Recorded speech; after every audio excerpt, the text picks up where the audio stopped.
The line started at 6 a.m. to meet the man who, by turning his lifelong dream into reality, changed the way many of us see our planet and ourselves. Beyond being one of the world's most accomplished astronauts, over the past year, Chris Hadfield has become an icon. Well, to me, when I think about him, I think about possibilities. Because, the possibilities are endless in what you want to do in your life and where you go. He's just a great role model for us in terms of what possibilities there are out there. For me, he brought things that we couldn't see before right into our living room. And it was the first time I actually went on Twitter was to follow him and to make sure I was keeping up with my children. I can go any way I like, and it all feels like I'm right side up. From our TVs, classrooms, computers, and phones, the commander virtually beamed us up for a 5-month mission aboard the ISS. While orbiting the Earth 16 times a day, he connected with us live and through social media to keep us up to speed, sharing videos on the science behind things like how to brush your teeth, make lunch, and sleep in zero gravity. His rendition of Space Oddity and Twitter feeds earned him millions of followers online, including David Bowie and Starfleet Captain William Shatner. See them with a great big lens.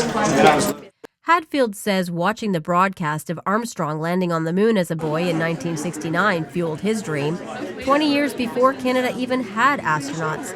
Since then, he's been on 3 missions, becoming the first Canadian to walk in space, and now the first Canadian to command the International Space Station. I first dreamed maybe someday of flying in space when I was 9 years old. I pursued it my whole life. I kind of turned myself into an astronaut. Part of that transformation was here in Victoria. In fact, I started my university training here in Victoria back in the 70s. Just as an astronaut, I really not grown up, so I'm not going into space. I'm just making the rockets out of cardboard. How are you?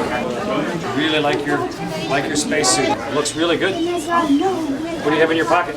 Yeah, you got. My spacesuit has pockets too, just like that. Yeah, they're really handy when you're sitting in the cockpit. Because here, I'll just pick you up. When you sit in the cockpit like this in your spaceship, and you're sitting in your cockpit, then you can carry the important stuff. You know what I carried in there in mine?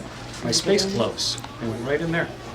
That's what they're for. I like your spacesuit. Very nice to meet you. Guys. He graduated as an engineer, then a fighter pilot, serving 25 years in the military, flying over 70 types of aircraft before getting accepted to the space program and achieving his first mission when he was 36. The retired commander's book is a down-to-earth look back at what he learned while living his dream. How do you turn your dreams into reality? What do those dreams look like when they get turned into reality? And is there anything useful in that whole process that other people might think about? How do you overcome your fears? How do you make the most of yourself? And how do you have a great time at every step along the way? And that's why I called the book An Astronaut's Guide to Life on Earth. From his perspective, what would be Hadfield's top 3 tips for happiness on Earth? I would say don't have a bucket list, because otherwise you're walking around your whole life with an empty bucket or only a partially full bucket. Try and start every day with an empty bucket and fill it by bedtime every night, because there's joy every single day. So I've tried to keep that in mind. The second is have a long-term goal in your life, a really long-term goal, but recognize that that is not the measure of your life. The measure of your life is each of the steps along the way towards that goal. And if you draw your life towards that destination, you're probably going to enjoy life more regardless. And the last thing is choose the people that you go through life with.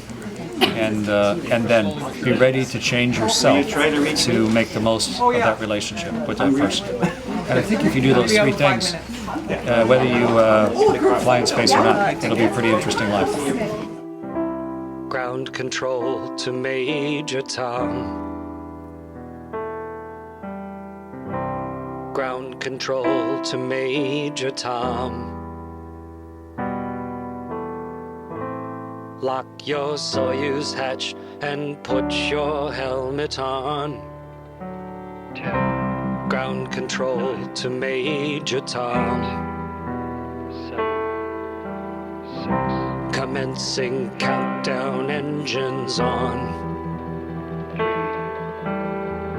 Detach from station and may God's love be with you.